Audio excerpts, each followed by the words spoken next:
Assalomu alaykum. YouTube'ga video qilmaganimga ancha bo'ldi.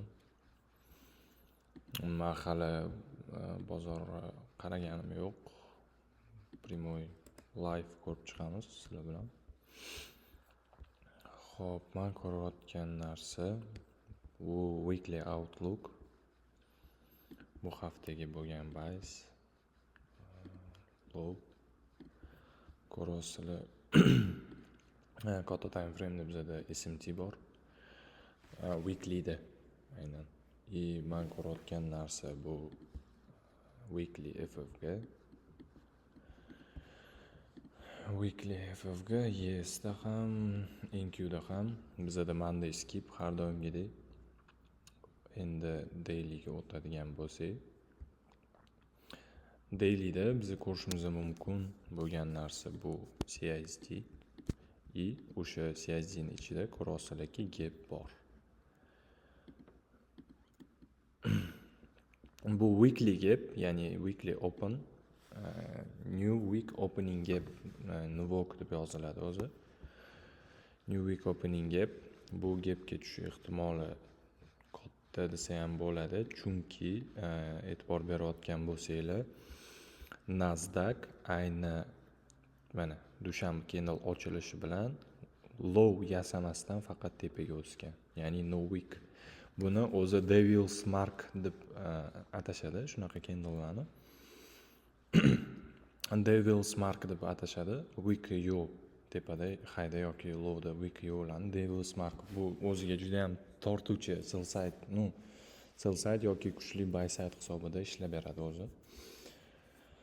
Xo'p, undan tashqari Yes ko'radigan bo'lsak, bu yerda ham gapimizani 50%da dailyda CSD'miz bor.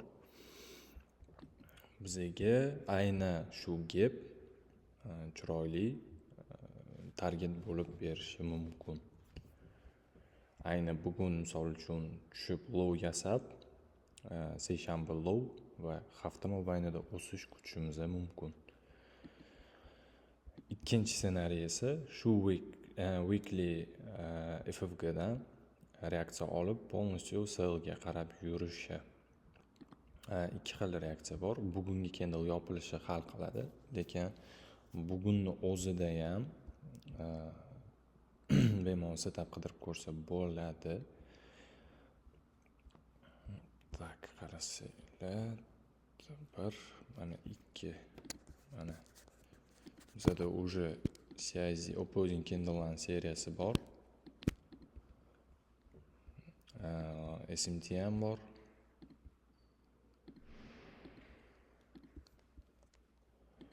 Highlarida SMT men ko'rmadim. Highlarida men SMT ko'rmadim. Lekin o'sha aytganimdek, bu haftaga, bugunga yoki ertangi hisobida ayni new week opening gap bizga juda ham chiroyli target bo'lib berishi kerak.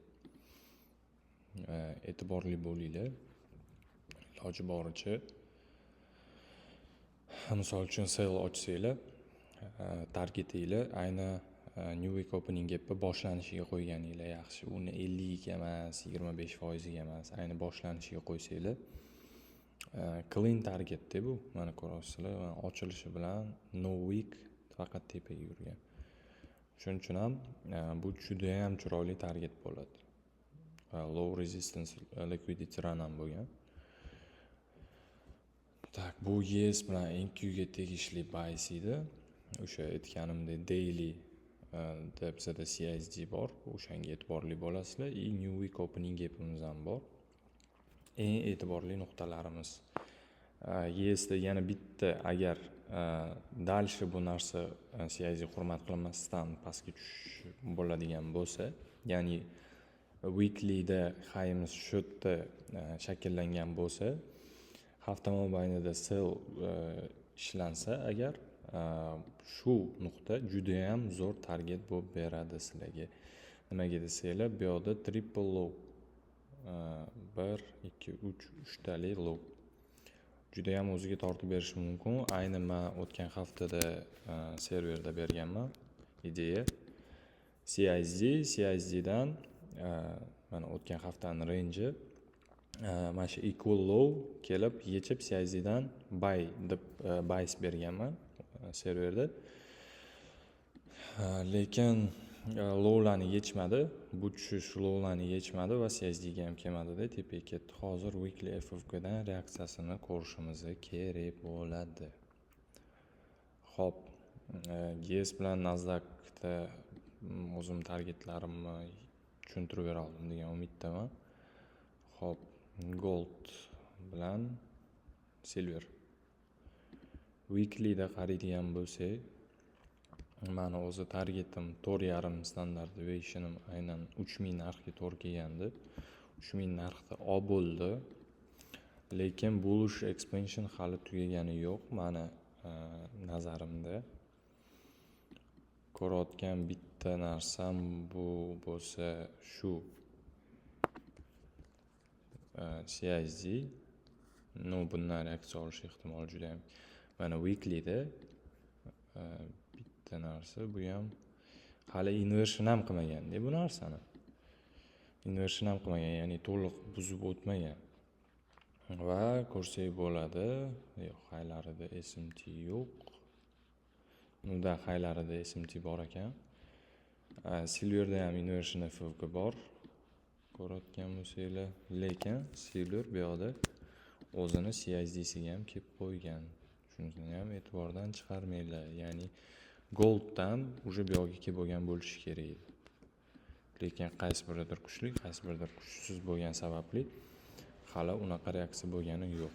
Xo'p, men kutishi mumkin bo'lgan narsa bu. Agar tushish bo'lsa shu CISDgacha, CISDdan yana bo'lish.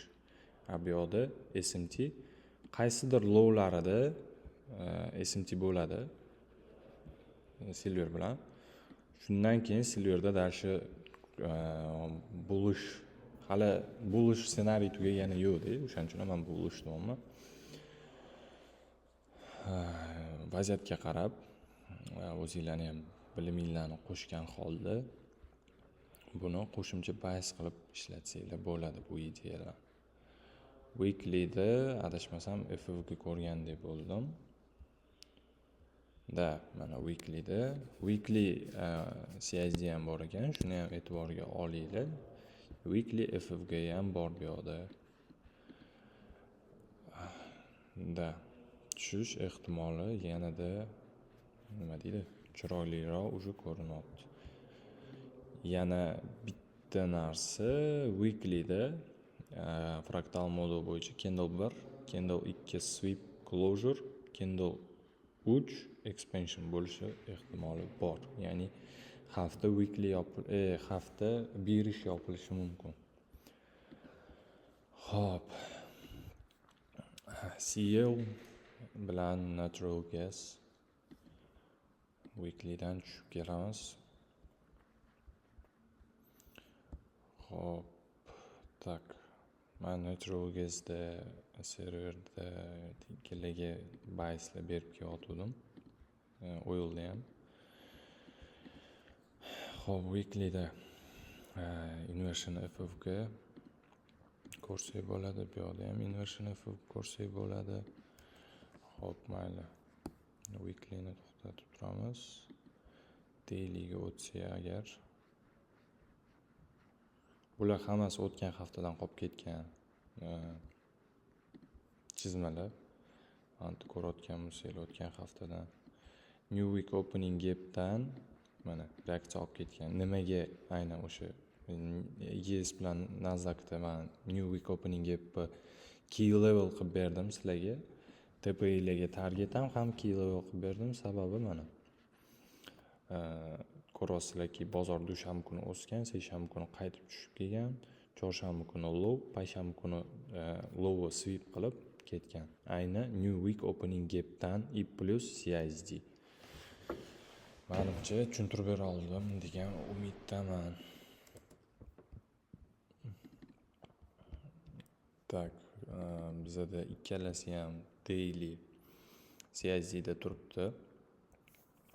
Xo'p, bugungi holat bo'yicha agar kuzatadigan bo'lsak, bitta narsani ko'rsata olaman. Bu ham bo'lsa, endi bu narsaga uni qattiq ishonib qolmanglar. Ashtor. Tak. Agar shu candle'imiz 1,5 soat ichida closure yopilishni boshlasa, ya'ni candle 1 dan closure yopilishni boshlasa, candle 1, candle 2 closure pastda, candle 3 da pastga expansion, candle 4 da continuation kutishimiz mumkin. Chunki dailyda agar biz hozir seshanbani hisobga oladigan bo'lsak, swing pointda agar ushlab qolsak, hafta mobaynida polniy sell yurishi mumkin bozor.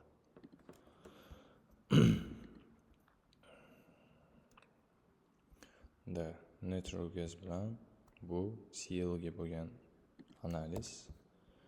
Kelasi ham daily CISD da turibdi. Daily CISD ning ichida agar bu candle yopilishini kutaman desanglar, candle 1, candle 2 closure, candle 3 ya'ni ertaga chorshanba kuni expansion, payshanba kuni continuation bo'lishi mumkin. Agar bugunning hisobida agar shu harakatni ushlayman desanglar, H4dagi holatini ko'rsatdim. Ya'ni hozirgi H4 candle yopilishini kutish kerak. Yoki mana candle 1, candle 2 closure bo'lsa, candle 3 expansion, 4 continuation. To'g'rilab ketsanglar bo'ladi. Lekin ehtiyot bo'lishinglarni maslahat bergan bo'lardim, chunki ayni swing point shotda yaralganini faqat H4 candle pastroqda yopilsa, o'shandagina bilsak bo'ladi. Ya'ni o'sha sell ga ishlasak bo'ladi. Ungacha hali sal qiyinroq. Yevro bilan funt. Tak, buni ham o'chirib turamiz. Yevro bilan funt, CISD opposing candle seriyasi. Ko'rayotgan bo'lsanglar, mana yana bitta misol fraktal moduldan candle 1, candle 2 closure, candle 3 expansion bo'lishi ehtimoli katta. Ko'rayotgan bo'lsanglar, tak, hozir mana ayni shu yarmi bizada sellga harakatlantiruvchi zona bo'ladi. Bu zonani kecha test qilib pastga tushgan, bugun ham o'sha sellga yurish ehtimoli katta. Nimaga aynan shu zonani test qilgan desanglar, market readers ga qo'shilganlar bilishadi. Opposing candle'larning seriyasini 50% olib, shu joyini belgilasak, ko'rayotgan bo'lsanglar, bizada ustma-ust to'g'ri kelayotgan mana.